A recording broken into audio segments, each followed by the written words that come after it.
자, 오늘은요, 좀 특별한 시간 여행을 떠나볼까 합니다. 고대 이스라엘의 성소.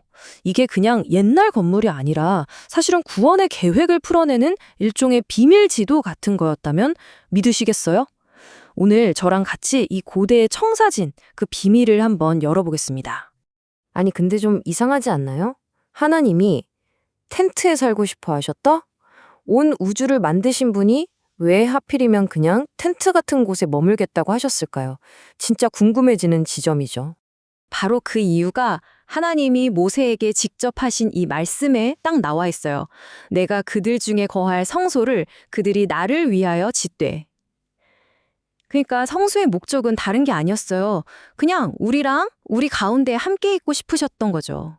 그게 전부였습니다.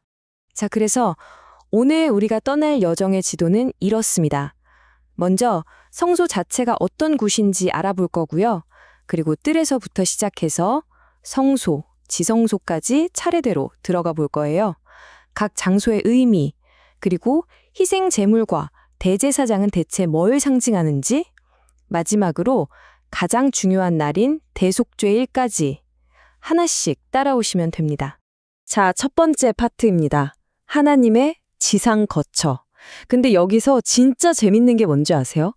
이 땅에 지어진 성소가 사실은 오리지널 디자인이 아니었다는 거예요. 이게 뭐냐면 하늘에 있는 진짜 성소의 모형과 그림자였다는 거죠. 일종의 축소판, 복사본 같은 개념이에요. 그러니까 핵심은 바로 이거예요. 성소는 말하자면 구원의 계획을 눈으로 보여주는 하나님의 시청각 교재였던 셈이죠. 거기에 있는 가구 하나하나, 의식 하나하나가 전부 다 결국엔 예수님을 가리키는 상징이었어요. 그래서 이 상징들을 제대로 이해해야만 구원의 계획 전체 그림이 딱 보이는 거죠.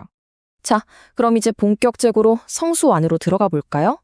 두 번째 파트, 바로 뜰입니다. 하나님과 화해하기 위한 첫걸음을 내디는 곳, 죄 문제를 다루는 가장 첫 번째 단계라고 할 수 있겠네요. 뜰에 딱 들어서면 우리 눈에 가장 먼저 들어오는 게 바로 이 번제단이에요. 여기서 동물의 희생 제사가 드려졌습니다. 그리고 이 동물의 희생은요, 나중에 신약 시대로 가면 세례 요한이 외쳤던 이 말과 바로 연결이 돼요.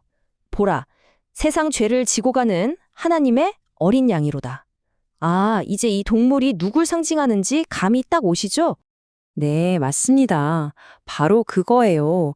제단은 바로 그리스도의 십자가를, 그리고 거기서 희생된 동물은 우리의 죄를 대신한 궁극적인 대속제물, 바로 예수님을 상징하는 거였죠. 이게 바로 성소의 비밀을 푸는 첫 번째 아하 하는 순간입니다. 자, 번제단을 지나서 조금 더 안으로 들어가면 이번엔 물두멍이 보입니다. 이건 제사장들이 성소에 들어가기 전에 손발을 씻었던 아주 커다란 노대야였어요. 그럼 이 물두멍은 뭘 상징할까요?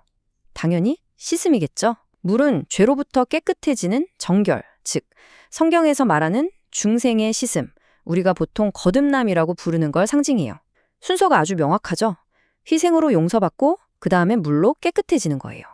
자, 이제 세 번째 단계, 드디어 성막의 첫 번째 방, 성소로 들어가 보겠습니다. 뜰이 죄 문제를 해결하는 시작점이었다면 이 성소는 하나님과 매일매일 이어가는 관계, 바로 일상적인 교제를 상징하는 곳입니다. 이 성소 안에는요, 딱 세 가지 중요한 기물이 있었어요. 먼저 영적인 양식을 뜻하는 진설병상이 있고요. 또 영적인 빛을 상징하는 일곱 촛대, 그리고 기도를 통해 하나님과 연결되는 걸 의미하는 분향단이 있었습니다. 양식, 빛, 기도, 우리 신앙생활에 꼭 필요한 것들이죠. 자, 이제 네 번째, 성소의 가장 깊은 곳, 가장 신성한 방, 바로 지성소로 들어갈 시간입니다. 여긴 말 그대로 하나님의 임재, 그 자체를 상징하는 곳이었어요. 이 지성소 안에는 다른 건 아무것도 없었어요. 딱 하나, 가장 중요한 기물, 바로 언약궤가 있었습니다. 이게 바로 하나님의 보좌를 상징했죠. 이 언약궤가 진짜 놀라운 상징을 담고 있는데요. 잘 보세요.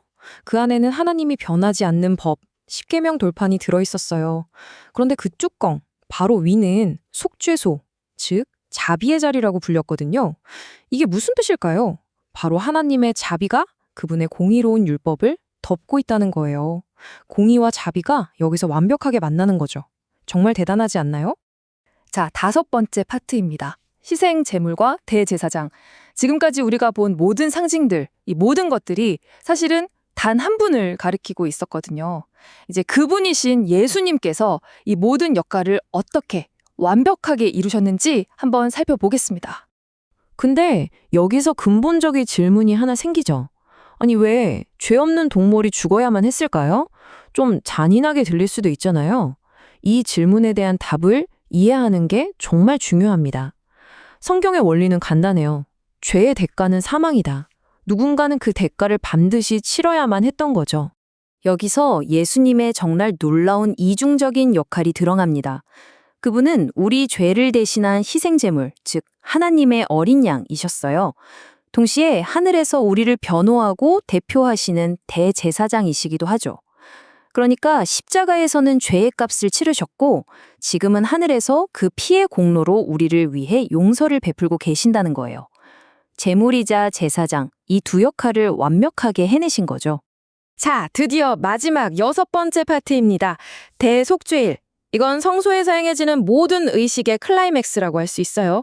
1년에 단 한 번 있는 최종적인 심판을 상징하는 아주 중요한 날이었죠.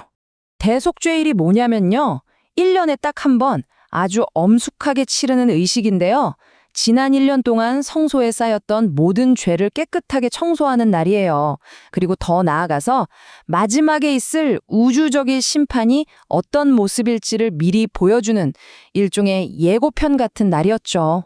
이날 의식의 핵심에는 두 마리의 염소가 등장합니다. 각각의 역할이 아주 뚜렷해요. 한 마리는 주님을 위한 염소인데 이 염소는 죽임을 당해서 성소를 정결하게 했어요. 바로 예수님의 희생을 상징하죠. 다른 한 마리는 아사셀을 위한 염소라고 불렸는데 이 염소는 모든 죄를 짊어진 채 광야로 쫓겨났습니다. 이건 바로 죄의 근원인 사탄의 마지막을 상징하는 거예요. 이렇게 죄 문제가 완전히 최종적으로 해결되는 걸 보여주는 거죠. 자, 오늘 우리는 이 고대 성소가 얼마나 정교한 구원의 청사진이었는지를 함께 봤습니다. 그럼 이제 마지막으로 이런 질문을 던져보고 싶어요. 이 고대 청사진대로라면 최종적으로 완성될 건물은 과연 어떤 모습일까요? 이 모든 상징들이 현실이 되는 그날, 우리는 무엇을 보게 될까요? 한번 생각해 볼 만한 질문이죠.